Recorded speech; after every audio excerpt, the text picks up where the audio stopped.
शहरी विकास की अपनी त्रासदी है।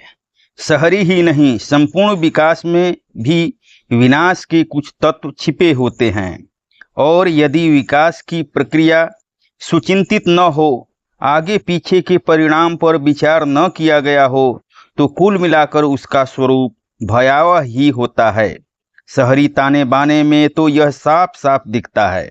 दिल्ली में बहुत सारे जोहड़ और तालाब हुआ करते थे। दिल्ली में जैसे जैसे घर, मकानों, सड़कों, दुकानों की संख्या बढ़ती गई, वैसे वैसे इन जल संचय के साधनों की दुर्गति भी होती गई। बहुत सारे तालाब और जोहड़, यहाँ तक कि नहरें भी मिट्टी से पाटकर उन पर कोई न कोई संरचना खड़ी कर दी गई। इससे सड़कें बनी, घर मकान बने, कल कारखाने बने, इत्यादि इत्यादि।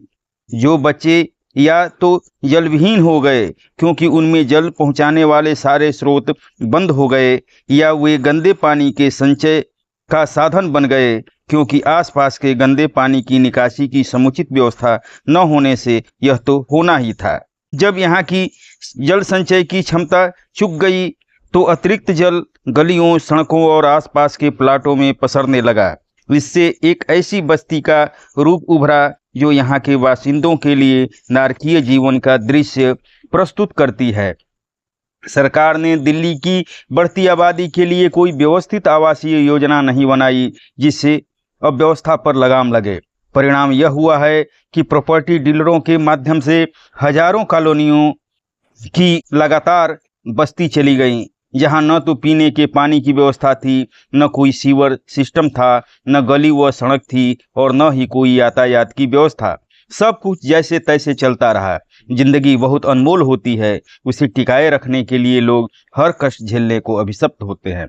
दिल्ली की नांगलोई की कहानी इसका एक नमूना पेश करती है। लोग छोटे छोटे प्लाटों में बसे।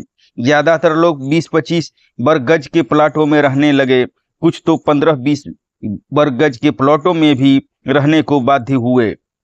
जमीन इतनी महंगी कि कहाँ से लोग पैसे जुटाते इसे खरीदने के लिए। खाने के लिए जब लाले पड़े हों तो बचत कहाँ से होगी। इन बस्तियों की गलियां भी खूब सकरी हैं। जमीन से थोड़ी ऊंचाई पर बनाए गए घर धीरे धीरे सतह से नीचे जाने लगे क्योंकि गलियां हर साल ऊंची दर ऊंची होती चली गईं। 10-15 फुट चौड़ी गलियां भरने लगीं तो अब व्यवहार में वे और भी कम चौड़ी रह गईं। गलियां ऊंची, घर की सतह नीची। कुछ घर तो एक मंजिल गड्ढे में चले गए हैं। जैसे तैसे रह रहे हैं इनमें रहने वाले लोग। ये लोग अमीर तो हैं नहीं कि अंडरग्राउंड कमरा बनवा लें। जल निकासी की खराब व्यवस्था ने दिल्ली की पॉश कॉलोनियों की दुर्गति भी उजागर कर दी है। पिछले दिनों अंडरग्राउंड लाइब्रेरी में 4 छात्रों ने डूबकर अपनी जान गंवाई। मुंडका और नांगलोई में बहुतेरी फैक्ट्रियां हैं। इनमें कई तरह के हादसे होते रहते हैं, फिर भी लोग जान की परवाह किए बिना इनमें काम करते रहते हैं। दूसरा कोई विकल्प भी तो नहीं है। घर से काम के स्थान पर आने जाने में कम से कम समय लगे और भाड़ा पर भी कम से कम खर्च हो, इसलिए लोग ऐसी खस्ताहाल बस्तियों में रहने से गुरेज नहीं करते। रानी खेड़ा गांव और रोहतक रोड के बीच एक बड़ा भूभाग जलगाह के रूप में नजर आता है। इस क्षेत्र में कई दशकों से पानी जमा हुआ है। यह क्षेत्र खेत थे यहाँ के किसानों के, लेकिन डीडीए ने जब जमीन अधिग्रहित कर ली या खेतों में बस्तियों से आने वाले पानी की निकासी की व्यवस्था जब नहीं रही तो इसमें खेती की सारी संभावनाएं खत्म हो गईं। अत्यधिक जल जमाव की वजह से इन खेतों में खड़े सैकड़ों पेड़ अकाल काल कौलित हो गए। आज भी बहुत सारे पेड़ इसमें खड़े हैं किंतु इनमें हरियाली नहीं है।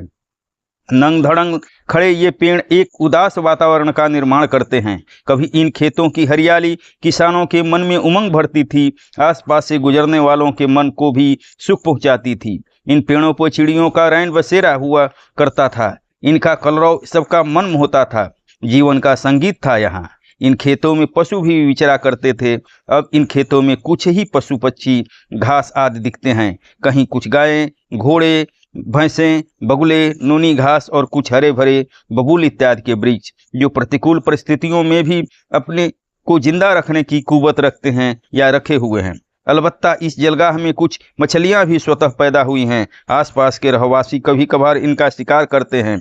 छोटी छोटी 2-4 मछलियां जब इनके हाथ लग जाती हैं तो ये उसी में आनंदित हो उठते हैं। बारिश के दिनों में इस जलगाह का पानी जब सड़क से होकर गुजरता है तो मछलियां सड़कों पर भी नजर आती हैं और गरीब गुरबों के लड़के इनका शिकार करते हैं, डंडे बरसाकर या बंसी लगाकर या मच्छरदानी का जाल बनाकर। प्लाटों में पसरा पानी तो मच्छरों और कीट पतंगों को ही जन्म देते हैं या कुछ जलीय घासों और पौधों को।